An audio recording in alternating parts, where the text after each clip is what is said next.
여러분 안녕하세요. 네, 행복한 안식일입니다. 오늘 지난주에도 오시고 오늘도 오신 이재근 사모님 환영합니다. 네. 하나님께서 우리들의 발걸음을 다 소중하게 여기시고 사랑하시지만 이렇게 처음 오시고 이제 첫 걸음을 떼신 분들을 더욱더 사랑하시고 아끼시는데 오늘 하나님의 축복을 많이 받으시기를 간절히 바랍니다. 오늘은 전도회 지난주에 끝났지만 사실은 이어질 수도 있다 생각이 들어서요. 전도회가 교회에 대한 다른 말로 맞춰지는 것보다는 하나 더 있었으면 좋겠다 생각을 해서 영생에 대한 다른 말이라고 하는 것으로 이렇게 좀 준비를 해봤습니다. 마지막이 영생이면 더 좋잖아요, 그죠? 예. 누가복음 10장 25절에 있는 말씀을 보겠습니다. 어떤 율법 교사가 일어나 예수를 시험하여 이르되 선생님, 내가 무엇을 하여야 영생을 얻겠습니까? 이 율법 교사는 지금 무엇이 궁금한 거예요? 네, 영생을 얻는 방법이 궁금한 거예요. 예수께서 대답을 하십니다. 율법에 무엇이라 기록되어 있으며 내가 그것을 어떻게 읽고 있느냐. 어쨌든 예수님은 답이 어디 있다고 얘기하시는 거예요 지금? 율법 안에 답이 있다. 그러니까 이 사람이 율법 교사잖아요. 그러니까 율법에 대해서 잘 알기 때문에 아마 목소리가 더 커졌지 않을까 싶습니다. 아, 내가 아는 걸 물으시네. 그래서 뭐라고 얘기해요? 하나님을 사랑하고 내 이웃을 자신과 같이 사랑하라고 율법에 적혀 있습니다. 그랬더니 예수님께서 네가 말한 답이 맞다. 이를 행하라. 그러면 살리라. 아까 율법교사가 무엇을 궁금하게 여긴다고 말씀드렸죠? 영생이 아니라 영생을 얻는 방법이 궁금해서 물어봤어요. 그러면 예수님께서 이를 행하라 그러면 살리라 이렇게 말씀하셨기 때문에 여러분이 율법교사라고 하면 예수님이 여러분에게 지금 어떤 대답을 하신 것처럼 느껴집니까? 계명을 잘 지키고 하나님을 잘 사랑하고 이웃을 내 몸과 같이 사랑하면 영생을 얻을 수 있다 이렇게 대답한 것 같죠, 예수님이. 근데 아니에요. 성경에 보면 예수님은 우문현답을 하시는 경우가 아주 많으십니다. 예. 동문서답이 아니고요, 우문현답을 할 때가 많아요. 이 율법 교사는 율법을 가르치는 교사였음에도 불구하고 지금 지혜로운 질문을 하지 못했어요. 왜요? 마치 영생을 얻기 위해서 자기가 무엇인가를 하면 영생을 얻을 수 있을 것처럼 생각하고 예수님께 물어본 것입니다. 그런데 예수님은 비슷하게 그 사람이 질문한 거에 대해서 대답을 하시는 것처럼 보이지만 사실은 이렇게 물어보고 계신 거예요. 너가 영생에 대해서 궁금하게 여기는구나. 영생이라는 것은 하나님을 사랑하고 형제를 사랑하는 것이 바로 영생이다. 영생의 삶의 모습이 바로 그렇다라고 말씀을 하고 계신 것입니다. 예수님께서는 영생의 방법에 대한 질문에 대답하신 것이 아닙니다. 영생이라는 삶이 어떤 삶인지에 대한 대답을 하신 거예요. 그리고 그 삶을 너가 살게 되면 그게 바로 영생이다 라고 말씀을 하신 것입니다. 하나님을 사랑하고 이웃을 사랑하면 영생을 얻을 수 있는 것이 아니고 하나님을 사랑하고 이웃을 사랑하는 그 삶을 영생이라고 한다는 거예요. 여러분 영생 얻기를 원하십니까? 갑자기 관심이 사라지셨어요? 영생에 대해서 듣고 나니까? 보통은 영생이 뭐가 영생이라고 생각하시나요? 첫째, 죽지 않아야 돼요. 그렇죠? 둘째, 행복이 가득해야 돼요. 셋째, 굶지 않아야 됩니다. 눈물, 고통이 없어야 돼요. 이런 삶을 여러분들이 영생이라고 생각하고, 야, 저거 진짜 좋다. 어떻게 하면 저걸 얻을 수 있을까? 라고 해서 방법을 찾아다니고 있을 때에 예수님께서는 너가 생각하는 그 영생, 네가 잘 모르는 것 같아.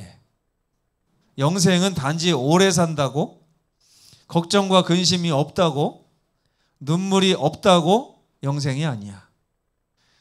내가 너희에게 주려고 하는 영생은 이런 거야 라고 말씀하시는 거예요.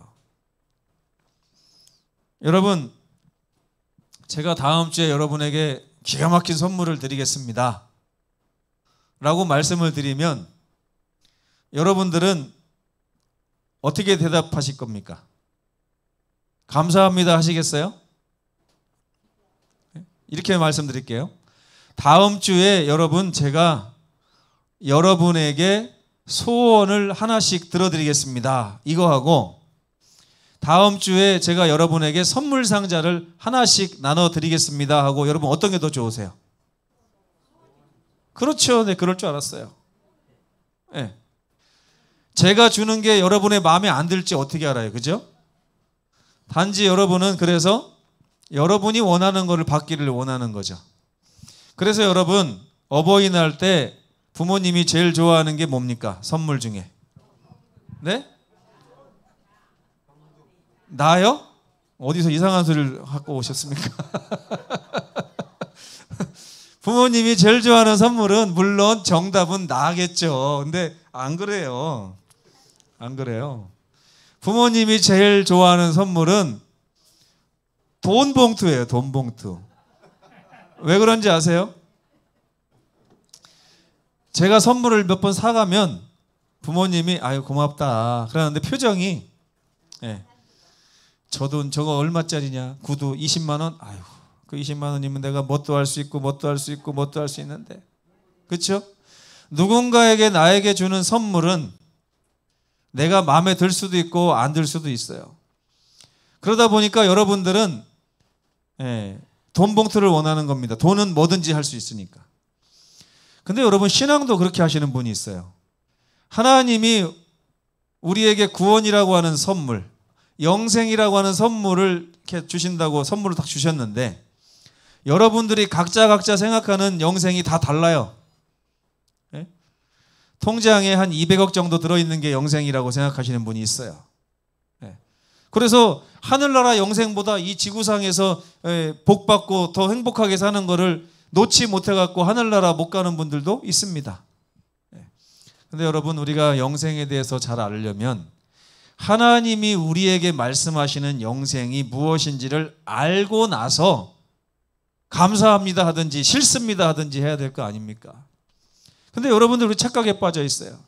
하나님이 주시려고 하는 영생은 내가 생각하는 바로 그 영생일 거야. 아니라고요. 근데 여러분, 하나님이 주시는 선물이 저에게 더 좋은 걸까요? 제가 원하는 선물이 저에게 더 좋은 걸까요? 네? 그렇죠. 우리 윤석자 어머니 이렇게 내가 원하는 선물이 최고다. 근데 여러분, 사람은 지혜가 한계가 있어요. 지혜가. 만약에 제가 저기 뭐 주희나 태준이나 또 수호나 이런 아이들한테 딱 한 가지 소원을 들어줄 테니까 얘기해 봐라. 너 네 소원을 말할래? 아니면 내가 생각할 때 너한테 최고 필요한 걸 내가 줄 텐데 그걸 받을래? 그러면 여러분이 그 아이들의 부모님이라면 아이들을 뒤로 데리고 가서 뭐라고 하겠습니까? 너 네가 원하는 거 달라고 그래. 그렇게 하시겠어요? 아니면 목사님이 준다고 하는 거 받아. 이렇게 하시겠어요? 네? 네가 원하는 거 받아 그러면 장난감밖에 안 사줘요. 그죠? 근데 제가 만약에 정말 지혜 있고 여유가 있고 부자라면 제가 사랑하는 아이들한테 적어도 한 20억씩 든 통장을 선물로 줄 겁니다. 근데 여러분이 데리고 가가지고 뒤에 가서 야, 너 지난번에 그 또봇 사고 싶다고 했잖아. 또봇 달라고 그래. 한 개 말고 10개 달라고 그래. 굉장히 지혜로운 것 같죠. 근데 나중에 땅을 치며 이를 갈며 그럴 때가 있어요. 왜? 태준이는 또봇 10개 받았는데 수호 엄마는 수호를 데리고 들어가더니 야, 너 무조건 목사님이 준다는 거 달라고 그래. 나중에 받고 나니까 태준이는 또봇 10개 받았어요. 수호는 20억짜리 통장을 받았어요. 그러면 여러분 그날 밤 잠이 올까요? 안 올까요? 네? 자기가 잘못하고서 뭘 잠을 못 자요. 그냥 주무시면 되지. 이게 바로 영생에 대한 약간 개념에 잘못되면 이런 일이 있을 수 있어요.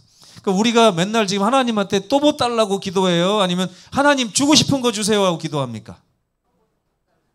그러면 또 뭐, 그죠? 네. 전부 다 또 뭐 달라고 그래요. 또 뭐. 네? 나집사님 골방에 제가 들어가 보진 않았어요. 근데 나집사님이 골방에서 구하는 게 또 보실까요? 하나님 주고 싶은 거 달라고 했을까요? 모르죠. 나집사님, 하나님 주고 싶은 거 주세요 하고 기도하시기 바랍니다. 제가 나집사님한테만 그런 걸까요? 우리 모두가 그렇게 했으면 좋겠습니다. 예수님께서는 모든 사람을 영생으로 초청을 하시는데요. 그분이 초청하는 영생은 짐이 쉼으로 바뀌는 삶을 영생이라고 하십니다. 수고하고 무거운 짐진 자들아 다 내게로 오라. 내가 너희를 쉬게 하리라. 저는 어렸을 때 할머니 할아버지들이 왜 늙고 왜 허리가 꼬부라지는지 잘 몰랐어요. 근데 나이 들고 저희 부모님 허리가 꼬부라지는 걸 보니까 이게 이유를 알겠더라고요. 보통 일이 아니에요. 인생의 무게 앞에 장사가 없습니다. 네. 그리고 그 인생의 무게가 뭔가 했더니 다 저더라고요. 네? 여러분 우리가 이 인생의 이 짐 앞에 장사가 없어요. 다 늙고 병듭니다. 내가 나이가 80이라 늙는 게 아니에요. 성경에 보면 아담이 930세가 돼서 죽었다고 했잖아요. 그렇죠? 모세가 120살에 죽었을 때 전혀 눈이 흐리지 않았다고 그랬어요. 우리가 늙는 것은 이 짐 때문입니다. 짐 때문. 예. 여러분 무릎팍이 왜 아픈지 아세요? 짐이 무거워서 무릎팍이 아픈 거예요. 내가 늙어서 뼈 속에 뭐 철분이나 칼슘이 빠져나가서 골다공증 걸리는 거 아니에요. 그거는 세상이 말하는 과학이고 성경이 말하는 하늘의 지혜는 우리가 인생의 짐 때문에 눌려서 그렇게 되는 것입니다. 근데 이런 짐 있는 자들을 예수님께서 뭐라고 하세요? 다 내게로 오라. 내가 너희를 쉬게 하리라. 어떻게 짐이 쉼으로 바뀔 수 있을까요? 짐은 이기적인 삶에서 맺히는 열매가 짐입니다. 여러분 이기심이 좋은 거예요? 나쁜 거예요?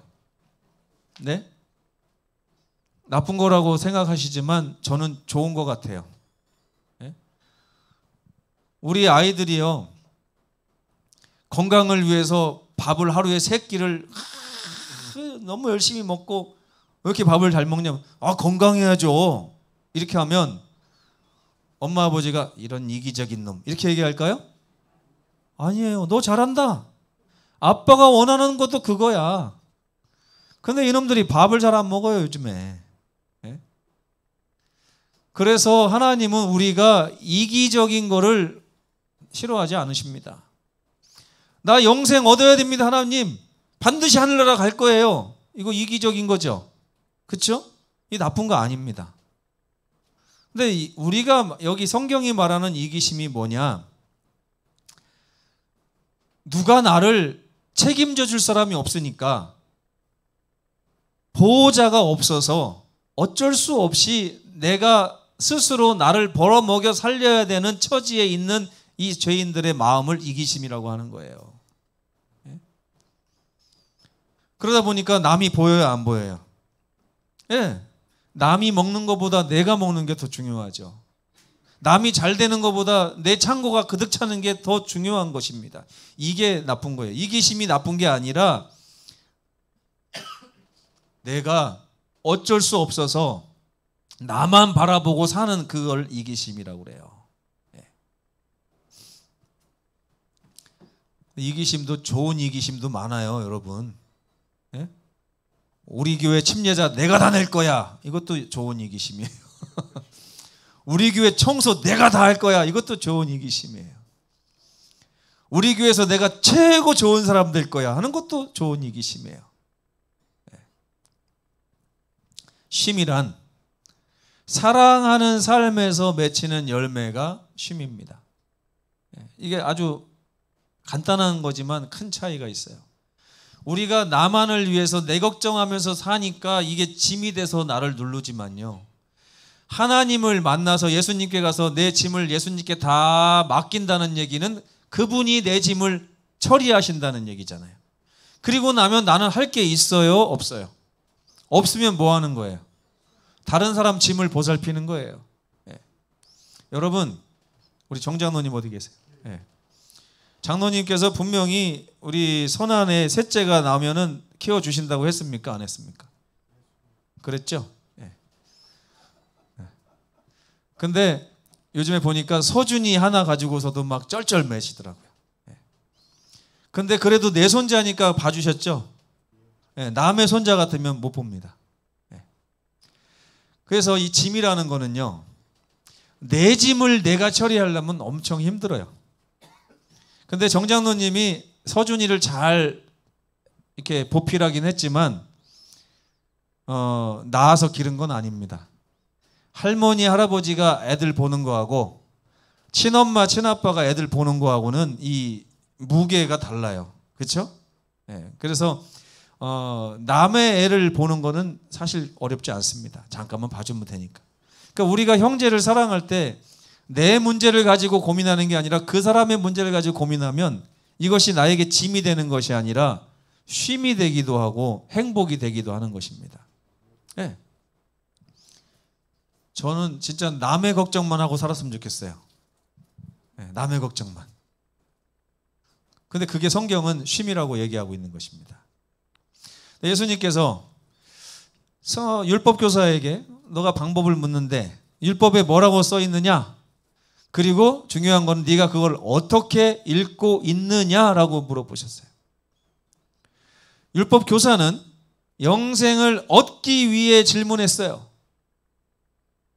근데 이거는 무슨 지금 누가 영생을 얻어야 된다는 얘기예요? 누가? 자기가. 그럼 누구 짐이에요 이게? 자기 짐이에요, 자기 짐. 근데 예수님께서는 성경 잘 읽어봐. 성경 계명에 뭐라고 써 있는지 잘 읽어봐. 그 계명이 그거 지키면 영생을 얻는다고 기록한 계명이냐? 아니면 하나님이 너희에게 선물로 영생을 주셨는데 그 영생이 이런 삶이다라고 보여준 영생이냐라고 말씀하시는 거예요. 구별 잘해야 돼요. 그죠? 그래서 첫 번째 영생은 우리가 어떻게 해서든지 얻어내야 되는 영생인데, 이 두 번째 영생은 뭐예요? 하나님이 주신 걸 감사히 받고 누리는 영생입니다. 오늘 제목이 영생에 대한 다른 말이라고 제가 붙인 이유는 아직도 너무나 많은 성도들이 이쪽에 있는 영생을 위해서 교회를 다니고 신앙을 하고 이렇게 하는 것 같아요. 그걸 보고 하나님께서 바울에게 뭐라고 하셨는지 아세요? 가시채를 뒷발질하기가 내게 고생이니라, 이렇게 말했어요. 사도 바울이 영생을 얻기 위해서 사는 삶이 그 삶이에요. 그걸 예수님께서는 가시채를 뒷발질하는 삶이라고 그랬어요. 힘든 삶. 수고하고 무거운 짐진 자들 다 내게로 와라, 쉼을 주겠다 했는데 이쪽에 있는 분들은 쉼을 누리지를 못합니다. 근데 예수님께서는 율법을 보면서 너희에게 율법이 왜 중요하냐? 율법에 뭐라고 얘기했니? 하나님이 너희에게 왜 율법을 주시고 왜 너희에게 율법을 지키라고 하셨니? 이유가 뭐니? 너희가 하나님이 값없이 주신 선물을 받아 하나님의 백성이 됐기 때문이야 라고 말씀하고 계신 거예요. 그러면 율법을 왜 지키는 거예요? 율법은 하나님 나라의 백성이 됐으니 하나님 나라에서 영원토록 그렇게 살아야 된다고 하는 것을 말해주고 있는 법대로 사는 것을 얘기하는 것입니다. 그래서 이 사람은 영생을 얻기 위한 삶을 살았다면 예수님은 그 사람이 영생의 모습을 누리면서 살면서 그 영생 때문에 날마다 행복하기를 원하셨어요. 이것이 바로 누가복음 10장에서 예수님과 그 율법교사가 대화를 나눈 그것입니다. 우문현답이라고 하죠. 율법이 말하는 영원한 삶은 하나님을 사랑하고 형제를 사랑하는 것입니다.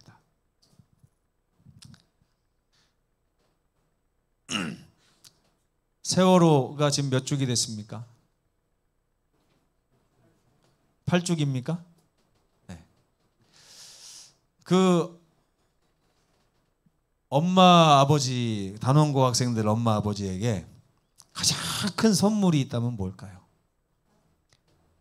그 죽어버린 아이와 다시 사랑할 수 있게 해주신다면 다른 거 필요 있을까요? 만약에 연봉 20억 회사하고 그 죽어버린 아들 다시 살아오는 거하고 선택하라고 하면 몇 분 정도 고민할까요? 네? 1분도 고민 안 할 것 같아요? 하실 분도 많을 것 같은데. 네. 우리 아이는 이왕 갖고 내가 울긴 했지만 그 녀석이 살아생전 얼마나 말을 안 들었던가. 네. 공부를 하라고 해도 지지리도 안 하고 맨날 몰래 가서 담배 피고 연애질이나 하고 있는 그 아들, 내가 죽어서 잘 됐다고 하는 건 아니지만 그 아들 다시 살아와 봤자 20억만 못한대. 이렇게 생각할 수가 있어요. 그렇죠? 근데 여러분 생각을 해보세요. 이게 20억하고 비교될 건 아니잖아요. 그렇죠? 네. 그럼 하나님이 영생이 뭐냐? 우리가 잃어버렸던 하나님과 다시 사랑할 수 있게 해주는 게 영생이다. 영생이 뭐냐? 우리가 지금 머리가 약간 이렇게 잘못돼갖고 원수로 여기는 형제를 내 몸과 같이 사랑할 수 있게 해주는 것이 영생이다. 아무 걱정 없이. 이 영생인데 우리가 지금 그 가치를 모르는 거예요. 그러니까 우리가 맨날 또봇만 얘기하죠. 또봇 주세요, 또봇. 하나님은 이걸 주고 싶어 하시는데. 여러분 성경을 볼 때 자꾸 내 생각대로 하나님 이것 주세요 이렇게 성경 읽지 마시고요. 하나님 진짜 저에게 뭘 주시려고 하십니까? 제가 뭘 받아야 행복한지 저는 잘 모릅니다. 하나님이 아시니까 하나님이 주시고 싶은 걸 저에게 주십시오. 이렇게 기도하시면 하나님의 법을 갖고 있는 우리들에게 평안이 찾아오게 될 것입니다. 근데 이 사랑에는 걸림돌이 있어요. 사랑은 왜 그렇게 걸림돌이 많은가요? 무엇이 우리의 사랑을 막고 있나요? 하나님에 대한 사랑은 두려움이라고 하는 감정이 막고 있습니다. 두려움이라고 하는 감정. 하나님 앞에는 꼭 깨끗한 옷만 입고 가야 될 것 같이 느껴지는 마음. 하나님한테는 꼭 냄새 안 나고 깨끗하게 씻고 그리고 착한 일만 하고 앞에 나가야 되겠다고 하는 마음이 두려움이에요. 그래요, 안 그래요? 그렇죠? 여러분, 제가 이걸 우스갯소리로 해야 될지 말아야 될지, 제가 태어나서 설교하면서 딱 2번 설교하다 말고 화장실을 갔습니다. 갑자기 막 이 배에서 비상벨이 막 울리면서. 근데 만약에 실례를 했다면 여러분들을 제가 바라볼 때 어떤 마음으로 바라볼까요? 지금은 제가 이재호 형제 이렇게 쳐다보지만 지금 아무 감정 없이 쳐다보거든요. 근데 제가 그렇게 하고 나서 쳐다보면 이재호 형제의 눈빛이 벌써 이렇게 난 다 아는데 이렇게 바라봐요. 나 아는데 그거. 그러면 그걸 아는 사람 앞에 가면 제가 위축되게 돼 있어요. 이게 하나님 앞에 섰을 때 우리의 두려움이라는 감정이에요. 이 감정이 세지면 세질수록 우리가 하나님께 더 가까이 나갈까요? 아니면 도망갈까요? 도망가게 돼 있어요. 두려움은 하나님과 우리를 점점 멀어지게 합니다. 멀어지게 해요. 근데 가족은 달라요. 가족은요, 오줌 싸고 똥 싸면 제일 먼저 엄마를 찾죠. 그죠? 남한테 보여주기 힘든 어떤 부분에 상처가 나도 남편한테는 보여주고 엄마한테는 보여주고, 그게 가족입니다. 그렇죠? 근데 하나님과 우리 관계가 그래야 얼마나 행복하겠어요. 그렇죠? 근데 그 하나님과 우리를 그렇게 하지 못하게 하고, 꼭 내가 옷 잘 입었을 때, 선한 일 했을 때, 하나님께 헌금 많이 냈을 때만 하나님께 자신 있게 나아가는 이런 신앙은, 이거는 가족의 신앙이 아닙니다. 남한테 대하는 마음이죠. 남한테. 머리 부스스 해가지고 눈곱이 이렇게 붙어 있는데, 만약에 손님이 아침에 딱 왔어요. 그럼 어떻게 해요? 잠깐만요 하고서 얼른 막 청소도 하고 눈곱도 떼고 다 할 거 아닙니까? 근데 일요일 날 제가 10시까지 이제 어느 날 늦잠을 자는 우리 집사람 보면서 일어나 그러면은 일어나지도 않고 눈곱이 이렇게 껴가지고 머리를 이렇게 하고서 이렇게 있어요. 세수 좀 해. 날 밝았는데. 어때? 우리끼리 있는데. 그래요. 우리끼리 있는데 어때? 그래요. 그게 무슨 말이에요, 여러분? 가족은 그런 거예요. 가족은. 그래서 하나님과 우리가 사랑하기 위해서는요, 내 죄가 없어져야 사랑하는 게 아니에요. 어떻게 바뀌어야지 사랑이 이어질까요? 어떻게 바뀌어야? 내가 죄가 있는 모습조차도 하나님은 미워하지 않는다고 하는 사실을 내가 이해할 때만 하나님께 나아갈 수 있어요. 내 머리가 부스스해도 어때? 가족인데. 그죠? 방구를 뿡 껴도 어때? 가족인데. 그렇잖아요. 네. 하나님과 우리 사이에는 이 두려움이라는 감정이 생기게 돼 있는데, 이것이 우리 사랑을 막습니다. 그래서 이 감정을 바꿔야 돼요. 내 죄를 없애야만 관계가 회복된다고 하는 것은 사단의 음성입니다. 근데 하나님은 뭐라고 하세요? 가족인데 괜찮아. 그냥 와. 이게 하나님의 음성입니다. 그래도요, 밖에 나가고 손님 찾아오면 급히 세수하고 막 이렇게 하고서, 제가 예전에 손님이 와서 얼른 이렇게 양복을 딱 갖춰 입고 나가려니까 저희 집사람이 안 돼! 그러더라고요. 나는 그 모습을 봐도 되지만 남은 안 돼! 보면. 그래서 뭔가 봤더니 양복 우아기를 속에다 집어넣고 가는 거예요. 빨리 입다 보니까 이것까지 다 집어넣고 벨트를 메고 이렇게 가는 거예요. 우리 집사람은 그걸 봐도 되지만 남은 보면 안 되는 거예요. 그러니까 가족은 누구 편인 거예요? 내 편인 거예요. 그러니까 하나님도 우리가 죄를 범하면 하나님이 남편이 아니라 내 편이 되는 거예요. 그래서 뭐라고 그래요? 오라, 빨리 와, 빨리 와. 너희 죄가 주홍 같을지라도 내가 희게 만들어줄게. 진홍같이 붉을지라도 양털같이 되게 해주겠다. 하나님의 그런 마음, 그 마음을 이해하고 그분과 소통하는 분들이 그분과 사랑할 수 있습니다. 그래서 하나님의 보좌는 심판의 보좌가 아니고, 히브리서 4장 16절에 보면 은혜의 보좌라고 그랬어요. 우리의 치부를 가려주고 우리의 죄를 대신 걱정해주고 우리의 아픔을 대신 느껴주는 우리 주님께서 앉아 계신 곳이기 때문에 은혜의 보좌라고 하는 것입니다. 형제에 대한 사랑은 어떤 걸림돌이 있을까요? 네. 불안해, 불안. 뭐가 불안합니까? 내 삶이 불안해, 내 삶이. 내 미래가 불안해요. 돈이 더 있어야 될 것 같고, 더 많이 벌어야 될 것 같고, 더 많이 나를 위해서 노력해야 될 것 같은데 형제를 볼 수가 있어요, 없어요? 없어요. 근데 이것도 어떻게 하면 해결될까요? 내 문제가 나의 문제로 남아있으면 절대 형제 사랑할 수 없습니다. 내 문제가 어디로 가야 돼요? 수고하고 무거운 짐진 자들아 다 내게로 오라고 하시는 우리 주님의 품으로 내 문제가 이동해야만 그 다음부터 내 눈에 형제가 보이기 시작해요. 네. 제가 예전에 친구들하고 자취를 하다가 어떻게 보니까 친구도 집에서 원조가 끊기고 저도 원조가 끊기고 우리가 같이 사는 집에 냉장고가 텅텅 비었어요. 그래가지고 막 먹을 거 없나 하다가 이웃집에 식당에 가가지고 평소에 친하게 지내던 분이라서 이렇게 밥을 한 끼 이렇게 외상으로 먹었습니다. 먹고 나니까 들어오니까 친구가 방에 누워가지고 배를 긁으며 배고파 그래요. 저는 그때 친구가 그때서야 배가 고픈 줄 알았어요. 그때 나중에 야, 너 배고프냐? 그랬더니 내가 아침부터 배고프다고 했어 안 했어? 그러는 거예요. 아침부터 배고프다고 했는데 제 배가 고프니까 친구 말이 안 들린 거예요.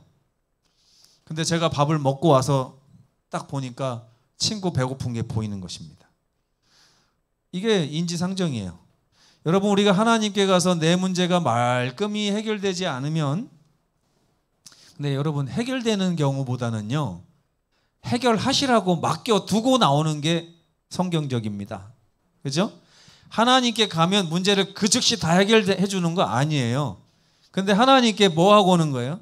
하나님, 이거 해결해 주세요 하고 나오는 거예요.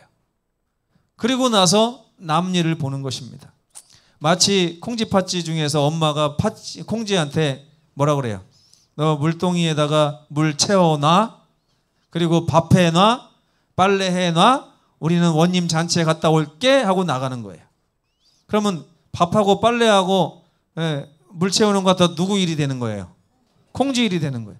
우리가 예수님한테 그렇게 해야 돼요. 예수님, 제 삶의 모든 문제 예수님이 다 해결해 주십시오. 그렇게 한다고 약속하셨잖아요. 그리고 나서 형제를 바라보는 것입니다.